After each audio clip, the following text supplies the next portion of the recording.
Bismillahirrahmanirrahim. Assalamualaikum warahmatullahi wabarakatuh. Halo anak-anak kelas 4 yang hebat, apa kabar hari ini? Semoga selalu semangat dan ingat pesan ibu, ingat 3M, memakai masker, mencuci tangan dengan sabun, dan menjaga jarak. Alhamdulillah, hari ini kita bertemu lagi dan belajar bersama Bu Kurnia Santi Cahyaningrum. Mari belajar bersama.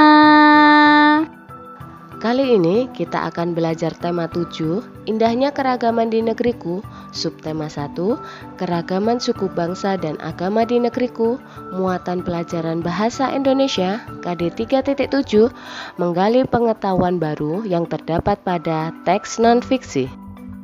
Menentukan pokok pikiran paragraf.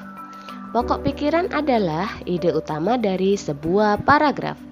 Pikiran pokok disebut juga pikiran utama, gagasan utama, gagasan pokok, atau ide pokok. Setiap paragraf memiliki satu pikiran pokok yang merupakan inti dari pembicaraan yang ada dalam paragraf tersebut.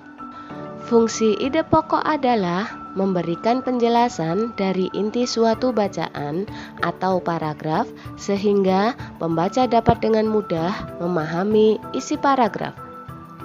Dengan mengidentifikasi ide pokok, kita dapat mengetahui ide utama paragraf. Cara menentukan pokok pikiran. 1. Membaca seluruh kalimat dalam paragraf.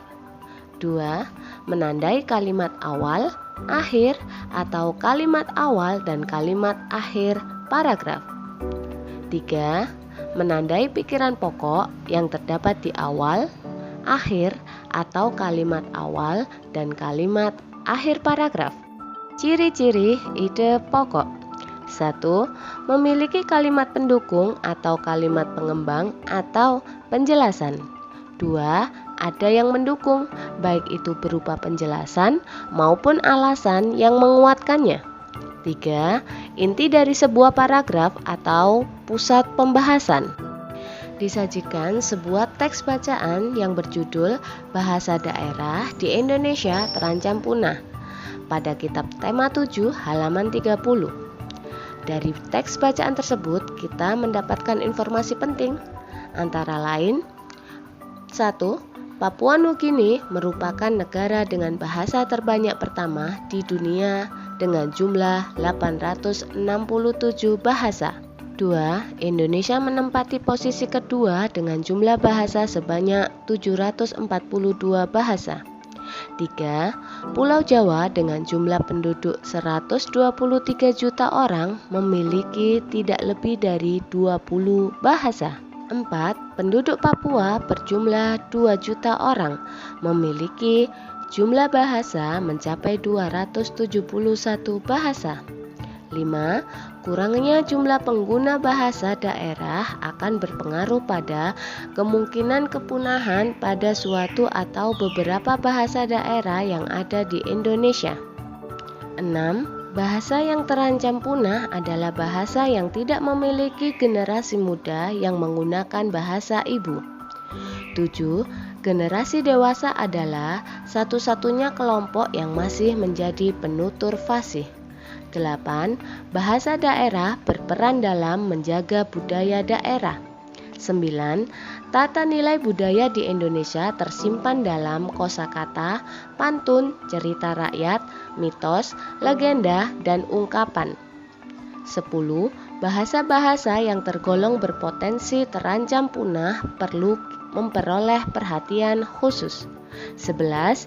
Kita perlu melestarikan bahasa daerah sebelum benar-benar menghilang dari kehidupan berbangsa kita. Kali ini kita akan mencari ide pokok pada teks bacaan Bahasa Daerah di Indonesia Terancam Punah pada kitab tema 7 halaman 30. Pada paragraf pertama, Papua Nugini adalah negara dengan bahasa terbanyak di dunia. Pada paragraf kedua, distribusi 742 bahasa di Indonesia berbanding terbalik antara jumlah bahasa dengan jumlah penduduk. Pada paragraf ketiga, Kurangnya jumlah pengguna bahasa daerah berpengaruh pada kepunahan bahasa daerah yang ada di Indonesia. Pada paragraf keempat, ide pokoknya adalah bahasa daerah berperan dalam menjaga budaya daerah. Alhamdulillah, sampai di sini dulu pembelajaran hari ini. Semoga bermanfaat dan mudah dipahami ya. Sampai bertemu di video selanjutnya. And thanks for watching. Wassalamualaikum warahmatullahi wabarakatuh.